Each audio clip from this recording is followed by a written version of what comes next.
This is the story of how the world's most powerful empire collapsed under its own debt, and why the United States is following the exact same pattern 70 years later. For the first time in American history, interest payments on the national debt crossed a line in 2024 that Britain hit in 1945, with $881 billion going to service debt, while defense spending consumed only $850 billion. Britain's empire didn't crumble because it lost a war, but because maintaining superpower status became financially impossible. And the numbers suggest America is walking the same path toward the same cliff. Let me show you exactly how this happens. Back in 1914, the British pound financed over 60% of global trade, and approximately 62% of all global reserves sat in pounds, making Britain the undisputed financial superpower of the world. World War I shattered that dominance overnight. National debt in 1914 stood at £650 million, roughly 27 to 30% of GDP. But 4 years of war exploded that figure to £7.4 billion by 1918. That tenfold increase pushed debt to 135% of GDP, and by 1923, it had climbed even higher to 181%. World War II delivered the knockout blow. Peak debt hit between 249 and 259% of GDP in 1946 and 1947. And at the war's height in 1944, 55% of Britain's entire GDP went to war production, while defense spending alone consumed 52% of GDP in 1945. Nobody can sustain that kind of burn rate. What most people miss is that the financial collapse came before the political collapse. And the Bretton Woods Agreement in July 1944 formalized what the war had already proven about American economic supremacy. Currencies got fixed to the dollar at $35 per ounce of gold, and when a British delegate used the phrase gold and United States dollars in the agreement text, that inadvertent language codified the new reality. Sterling's days as the global reserve currency were already over. Watch what happened next. Sterling's share of global reserves stood at 58% in 1950, then collapsed to 32% by 1960, dropped to just 15% by 1970, and bottomed out at only 2 to 3% by 1980. The pound went from financing the entire world to functioning as a regional currency in just 30 years, and that transformation wasn't gradual, it accelerated. The Suez Crisis in 1956 became the moment Britain learned it was no longer a superpower, and what happened there gives us the blueprint for how empires discover they've already fallen. President Nasser nationalized the Suez Canal on July 26, 1956, after the United States withdrew funding for the Aswan Dam, which triggered a secret coordination between Britain, France, and Israel to invade Egypt.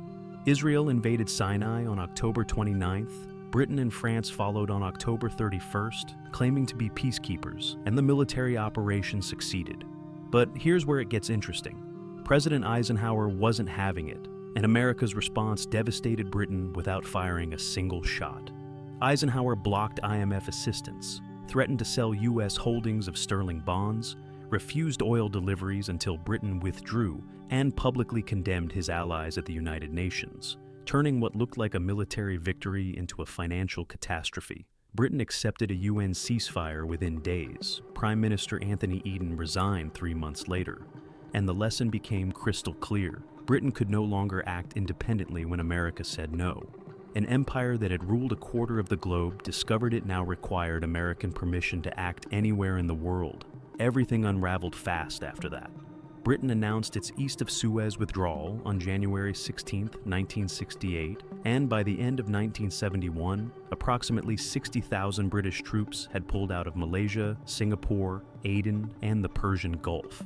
The worldwide military role ended, focus narrowed to NATO's European theater, and the empire was done. Now, let's talk about America in 2025, because ignoring these parallels would require deliberate blindness.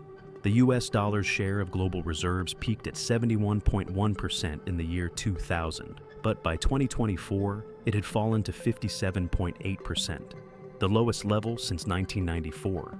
And as of the second quarter of 2025, it sits at 56.32%. That 23-year downward trajectory should sound familiar by now.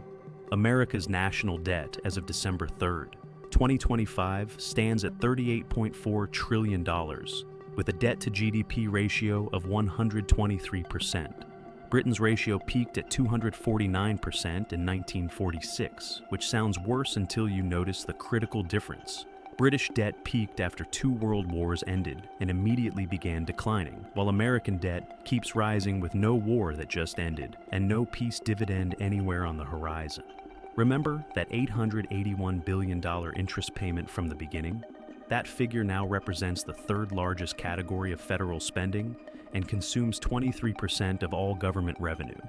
And in 2020, it was only $345 billion, meaning it more than doubled in just 4 years.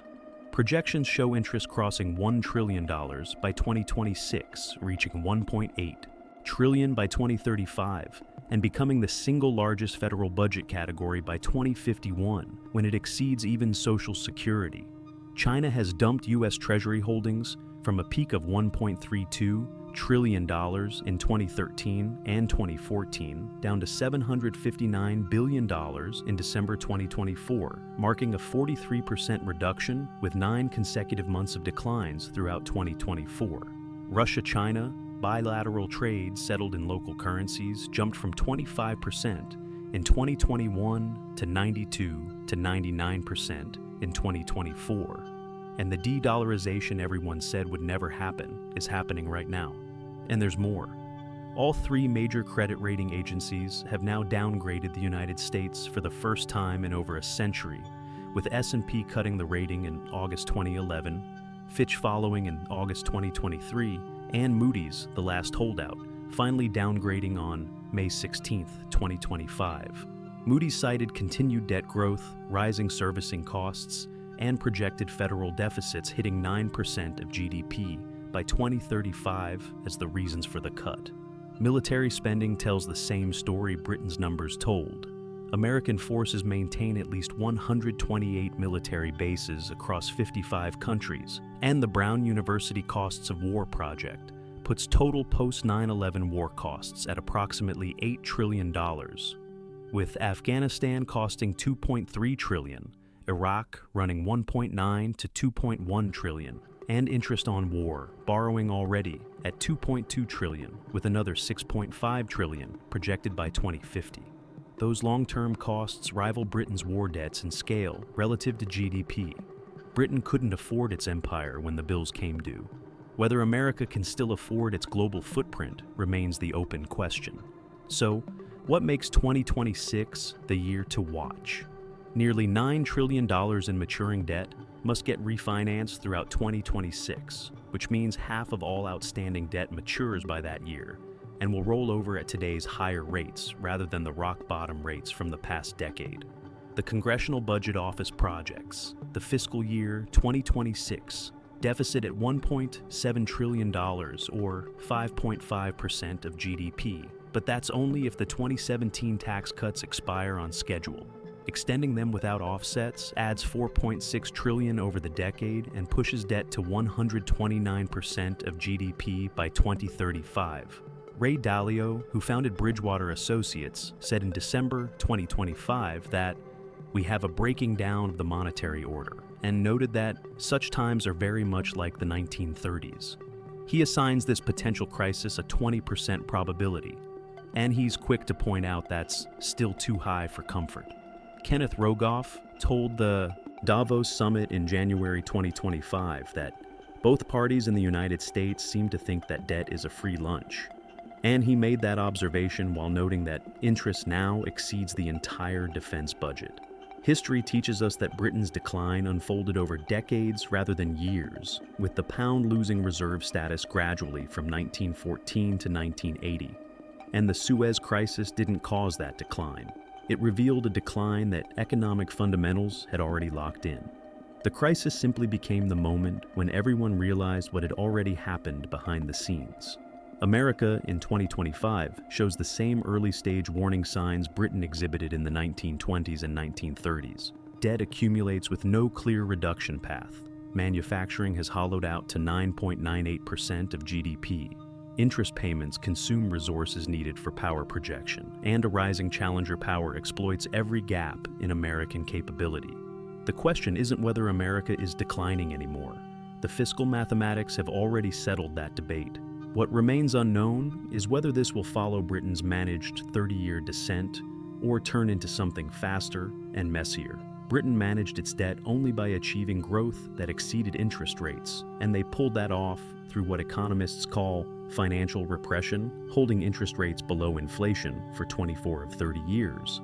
But America faces the opposite problem right now.